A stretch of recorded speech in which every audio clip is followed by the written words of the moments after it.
बच्चों, आप सभी का बहुत बहुत स्वागत है अभी के इस वीडियो में। अगर आप पढ़ते हैं बिहार के सरकारी स्कूल में कक्षा 8 में, तो आप लोग का वार्षिक परीक्षा 2024 का आयोजन मार्च महीने में होने वाला है। उसी के क्रम में मैं आप लोगों के लिए कक्षा 8 हिंदी का ओरिजिनल पेपर की तरह यहाँ पे एक पेपर लेकर के आ चुका हूँ, जो कि सभी जिला में इसी तरह का सवाल रहने वाला है और आप लोग का एग्जामिनेशन जो होगा वो 50 नंबर का ही होने वाला है। तो उसी के क्रम में आप लोग को मैं इस वीडियो में 50 नंबर का हिंदी का प्रश्न आप लोग के बीच प्रस्तुत कर रहा हूं। आप लोग इस वीडियो को अंत तक देखिए ताकि आप लोग को पूरा जानकारी मिल सके किस तरह के सवाल रहते हैं और आप लोग को कहां से जवाब ढूंढने हैं। और हमारा चैनल आप लोग को सारा का सारा चीज़ प्रोवाइड करता रहता है और करेगा भी। तो चलिए अब हम लोग शुरू कर लेते हैं इस वीडियो को और कक्षा 8 हिंदी के सारे सवालों को देखते हैं। यहाँ पे आप लोग जब एग्जामिनेशन देने जाइएगा तो इस तरह का पेपर आप लोग को दिखाई देगा। ये है क्लास 8 हिंदी और समय 2 घंटा दिया जाएगा और आप लोग का पूर्णांक जो होगा मात्र 50 नंबर का। सबसे पहले अपना यहाँ पे नाम लिख लेना है। आपको अगर हिंदी का परीक्षा है तो हिंदी में लिख लेंगे। उसके बाद वर्ग क्रमांक यानी कि आपका रोल नंबर जो होगा वो यहाँ पे लिख लेंगे। उसके बाद विद्यालय का नाम अपना यहाँ पर जरूर लिखेंगे। उसके बाद प्रखंड का नाम, संकुल का नाम और जिला का नाम। ये सब आप लोग, संकुल का नाम आप लोग अपने शिक्षक से पता कर सकते हैं कि आपके यहाँ का संकुल क्या है। उसके बाद यहाँ पे आप जो देख रहे हैं वीक्षक का हस्ताक्षर, मूल्यांकनकर्ता का हस्ताक्षर और ये प्राप्तांक, ये तीनों में से आप लोग को किसी में भी कुछ नहीं भरना है। सिर्फ और सिर्फ आप लोग को ये जो यहाँ पे दिया गया है, ये कॉलम जिसमें डॉट डॉट डॉट लगा हुआ है, उसको आप लोग को फुलफिल करना है। नीचे की तरफ आ जाइएगा पहला क्वेश्चन की तरफ। तो यहाँ पे पहला क्वेश्चन बोलता है कि नीचे दी गई रचनाओं का उनके रचनाकार से सही सही मिलान करिए। तो यहाँ पे आप लोग को दिया गया है, इधर देखिएगा तो ये चैप्टर का नाम है और उनके लेखक, ठीक है, एक सीधा सिंपल सा। तो यहाँ पे आप लोग देखिएगा तो झांसी की रानी जो कविता है किनके द्वारा लिखा गया है। तो आप लोग अपना किताब खोलिएगा तो पता चलेगा कि सुभद्रा कुमारी चौहान इसकी लेखिका हैं, ठीक है। उसके बाद है दीनबंधु निराला। तो ये आप लोग का, इनके जो लेखक है वो है आचार्य शिव पूजन सहाय के द्वारा यह लिखा गया है। ठेस, तो ठेस कहानी जो है वो फणीश्वर नाथ रेणु के द्वारा। पीपल आप लोग का देखिएगा तो गोपाल सिंह नेपाली के द्वारा लिखा गया है। और करमवीर जो है वो है अयोध्या सिंह उपाध्याय हरिऔध के द्वारा यह लिखा गया कविता है। आगे चलिए, आगे हम लोग दूसरा नंबर सवाल की ओर आते हैं। तो यहाँ से आप लोग का है कि सही विकल्प पर सही का निशान लगाइए। जैसे पहला नंबर आप लोग का दिया गया है क्वेश्चन कि करिश्मा शब्द का क्या अर्थ होता है। ऑप्शन क है आपका कर्तव्य, ख है चमत्कार, ग है क एवं ख दोनों और घ है इनमें से कोई नहीं। तो करिश्मा का जो अर्थ होता है वो होता है चमत्कार, यानी कि ऑप्शन नंबर ख इसका बिल्कुल राइट हो जाएगा। अगला सवाल आता है कि अशोक का शस्त्र त्याग किस विद्या की रचना है। ऑप्शन नंबर ए हो गया डायरी, बी हो गया निबंध, सी हो गया कहानी और ग हो गया आपका कहानी और घ हो गया एकांकी। तो आप लोग जब किताब को खोलिएगा तो पता चलेगा कि अशोक का जो शस्त्र त्याग है वो एकांकी है, यानी कि ऑप्शन नंबर घ इसका बिल्कुल सही हो जाएगा। अगला सवाल यहाँ पर आता है कि छोटा नागपुर स्वर्ग का एक टुकड़ा है किस पाठ की युक्त पंक्ति है।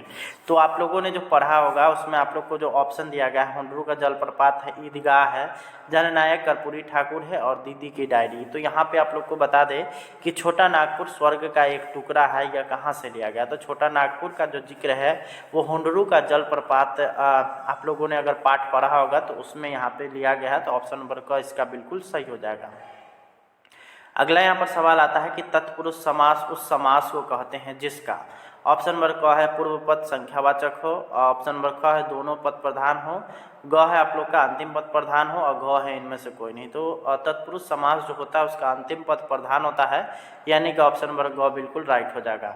अगला यहाँ पर सवाल आता है कि बूढ़े भारत में भी आई फिर से नई जवानी थी। इस पंक्ति में भारत को बूढ़ा कहा गया है क्योंकि। ऑप्शन नंबर यहाँ पे क दिया गया है भारत गुलाम था, ऑप्शन नंबर ख है भारत में एकता नहीं थी, ऑप्शन नंबर ग है भारत का इतिहास प्राचीन है और घ है भारत की दशा शिथिल और जर्जर हो चुकी थी। तो यहाँ पे आप लोग देखिए तो इसको हम लोग बोलते हैं, इसका जो आंसर हो जाएगा वो हो जाएगा आपका भारत का इतिहास काफ़ी प्राचीन है, जिस कारण से इसको जो है बूढ़ा भारत कहा गया है। अगला यहाँ पर आता है कि दिए गए प्रश्नों के उत्तर 1 से 2 शब्दों में दीजिए। ऑप्शन नंबर पहला जो दिया गया है सामाजिक कुरीतियों को दूर करने वाला क्या कहलाता है। जो सामाजिक कुरीति को जो दूर करता है उसको हम लोग एक तरह से कह लीजिए कह सकते हैं, हम लोग वो कह सकते हैं समाज सुधारक, यहाँ पे हम लोग लिख सकते हैं समाज सुधारक। इसका पहला का जो आंसर होगा वो होगा समाज सुधारक। ठीक है, आगे हम लोग देखेंगे तो दूसरा है मैथिल कोकिल किसे कहा गया, तो विद्यापति को जो है मैथिल कोकिल कहा गया है। उसके बाद अगला सवाल है कि आँख का तारा मुहावरे का अर्थ क्या है, तो आँख का तारा मुहावरे का जो अर्थ होता है वो होता है अति प्रिय होना। ठीक है, अगला सवाल है यहाँ पर कि विक्रमशिला कहाँ अवस्थित है, तो विक्रमशिला की अगर बात करिएगा तो विक्रमशिला भागलपुर जिला में है। ठीक है, अगला यहाँ पर सवाल है कि संधि कितने प्रकार की होती है, तो संधि जो होती है वो 3 प्रकार की होती है। आगे अब हम लोग बढ़ेंगे तो यहाँ पर आप लोग के लिए अगला सवाल है, आप लोग के लिए अगला सवाल है कि निम्नलिखित पंक्तियों का भावार्थ लिखिए। भावार्थ मतलब आपको यहाँ जो पंक्ति दिया गया है उस पंक्ति के द्वारा लेखक क्या बताना चाह रहे हैं और उसका क्या अर्थ होना चाहिए वो यहाँ पे पूछा जा रहा है। तो यहाँ पे आप लोग देखिएगा तो क्या लिखा गया है, ऊपर विस्तृत नभनील नील, नीचे वसुधा में नदी झील, जामुन तमाल इमली करील, जल से ऊपर उठता मृणाल, फुनगी पर खिलता कमल लाल। तो यहाँ पे देखिए इसका आंसर हम लोगों ने किया है कि प्रस्तुत पंक्ति पीपल पाठ से लिया गया है। प्रस्तुत पंक्ति से कवि गोपाल सिंह नेपाली यह कहना चाहते हैं कि यह पीपल का वृक्ष अचल और अटल खड़ा है, उसके ऊपर नीला नीला आकाश है, उसके बाद है धरती पर नदी और झील है, और उसके आसपास जामुन तमाल इमली और करील के पेड़ खड़े हैं और तालाब में कमल खिला है। अगला सवाल यहाँ पर आता है कि अपने जीवन की किसी ऐसी घटना के बारे में बताइए जब आपको किसी से ईर्ष्या हुई थी।